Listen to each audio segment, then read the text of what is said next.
हो अपनों से अपनी बातें तो खुशहाली हो हर घर में, दिल शांति जीवन में तो हर मानव मुस्काए।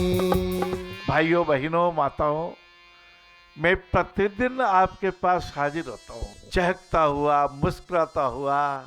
अभी मैंने 2 दिन पहले कहा ऐसे पुष्पों का एक गुलदस्ता सजाइए जिसमें ऐसे मोगरे के कुछ पुष्प भी रखिए जो भीनी भीनी सुगंधी देते हैं। व्यस्त रहेंगे, स्वस्थ रहेंगे, हम सभी जन मस्त रहेंगे। कभी मत कहिए मैं आलसी बन गया, कभी मत कहिए अब कुछ काम नहीं करना।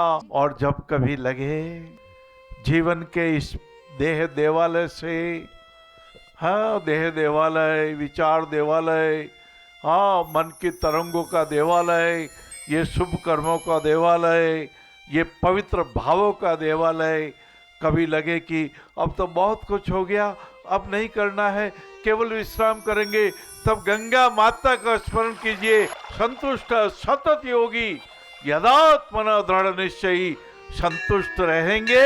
मान योग, पुण्य योग, ये भक्ति का योग, ये वैराग्य का योग। हमारे रोहित भाई कह रहे थे ईश्वावाक वंशु, ईश्वाकु वंश, राम भगवान का सूर्यकुल के वंश को ईश्वाकु कुल भी बोलते, ईश्वाकु प्रजा। और बताए ईश्वा अर्थात जैसे गन्ने का रस जैसा मुंह, श्रीमुख से ऐसी वाणी जरे, ऐसी वाणी बोलिए मन का आपा खोई, और इनको शीतल लगे आप भी शीतल हो या रहीम जी, आप भी शीतल हो। मैं अच्छे कार्यों को करता ही रहना निरंतर निरंतर। अरे कभी सांस रुकी क्या? सांस रुकेगा तो राम नाम सत्य और सत्य कहता गत हो जाओ। सांस रुके तो कलम कान पे शेर जी ने टक्की रही जावे, और उधर कटा वारंट मौत का कल की पैसी पड़ी रही जावे, और जेंटलमैन के हाथ की घड़ी रह जावे। आपा ने कई करो सतत कर्मयोगी बननो है। श्री राम कथा आपने सुनी है, एक बार नहीं 50 बार आपने सुनी है। के ने क्या वरदान मांगे ये भी आपने सुने हैं। लेकिन आज प्रश्न चिन्ह यक्ष का है, इतना तनाव क्यों, झगड़ा क्यों?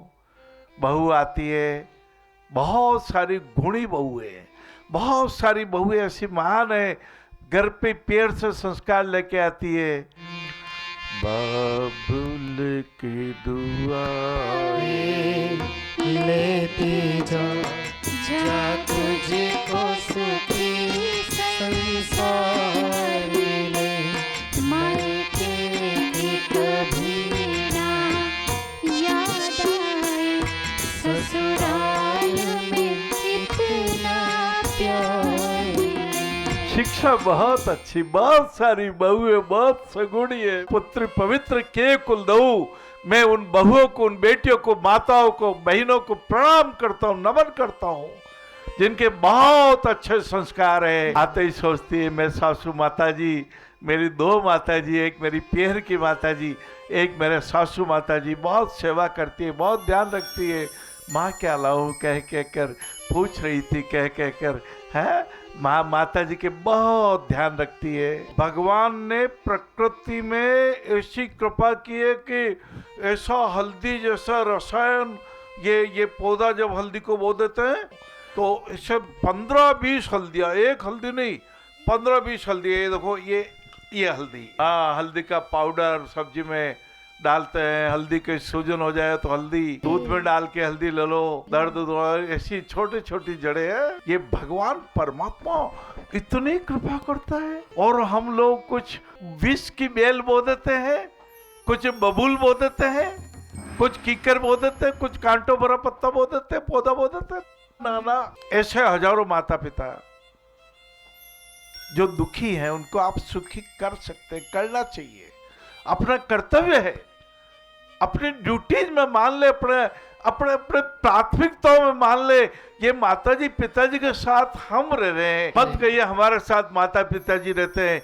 हम माता पिताजी की कृपा से उनकी शरण में रह रहे हैं, उनके साथ रहने का सौभाग्य मिल रहा है। कितने भी भजन गा लो, कितने भी कविताएं बोल दो, लेकिन प्रैक्टिकल रूप से जब तक सेवा नहीं करेंगे लाला, पुण्य प्राप्त नहीं होगा। ये पुनीत पुण्य जो हमें हमारी रक्षा करता है, हैं? तो राम भगवान ने सुना, हाँ माँ आपने कुछ गलत कहा मांगा माँ केके माँ, मेरी मजली माँ, 14 साल का वनवास मांगा ना आप मेरे लिए पुण्य का काम होगा। मैं ऋषियों के पास रहूंगा, मैं मनुष्य के पास जाऊंगा, मैं नदियों के सरोवर में स्नान करूंगा, मैं अपने आप को कृतार्थ करूंगा। बड़ी भागी वह बेटा है जो पितु माँ का आज्ञाकारी है। माता यदि यही आज्ञा तो जिंदगी पवित्र हमारी। लाला आंखों में नेत्रों में जल भर लो, आपकी पलकें भीग जावे। श्री राम कथा हो महाराज, राम नाम वरानने सहस्त्र नामम तुल्यमम राम नामम नौरमे। श्री राम भगवान ने कहा, पूज्य पिताश्री मुझे आशीर्वाद दीजिए, पिताश्री मुझे आपके श्रीमुख से कह दीजिए, हाँ बेटा आप वरदान, आपने मेरी सौगंध खा करके वरदान दिए।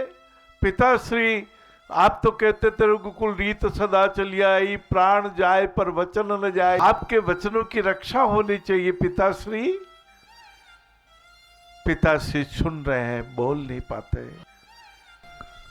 मन में आता है, राम मेरी आज्ञा की अवहेलना कर दे तो अच्छा है, मेरी आज्ञा का उल्लंघन कर दे तो अच्छा है। कह दे कि मैं नहीं वन जाऊंगा, वन में भेजने का पिताजी आपको अधिकार नहीं, माता आपको भी अधिकार नहीं है।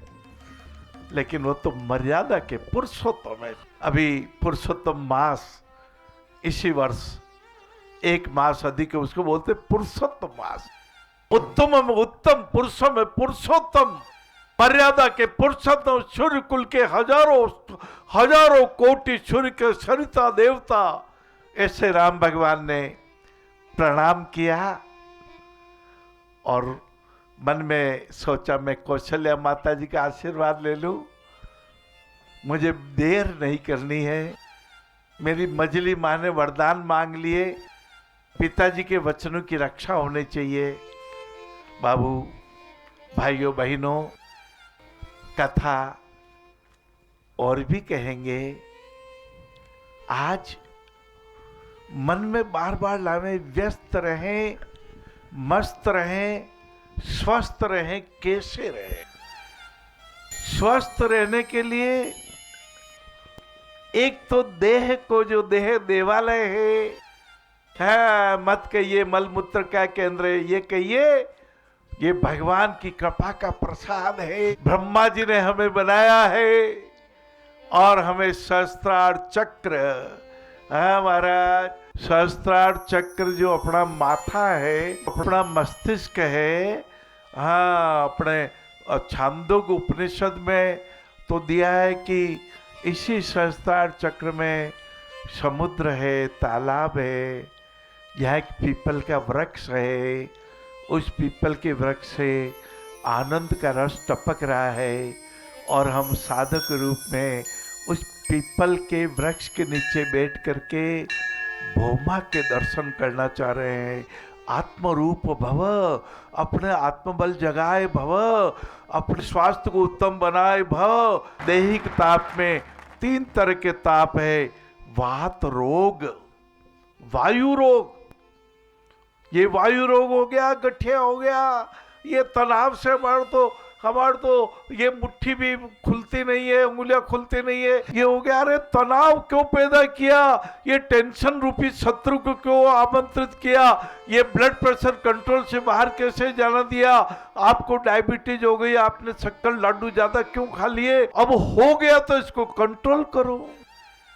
हाँ, काम वात कफ लोभ अपारा क्रोध पित्त नित छाती जारा मोह सकल व्याधिन के मूला एही ते उपजई बहुसूला। मोह अर्थात अज्ञान। ये शरीर मेरा निरंतर रहेगा, अज्ञान है। सबसे बड़ा झूठ ये है कि शरीर हमेशा रहेगा, नहीं रहेगा।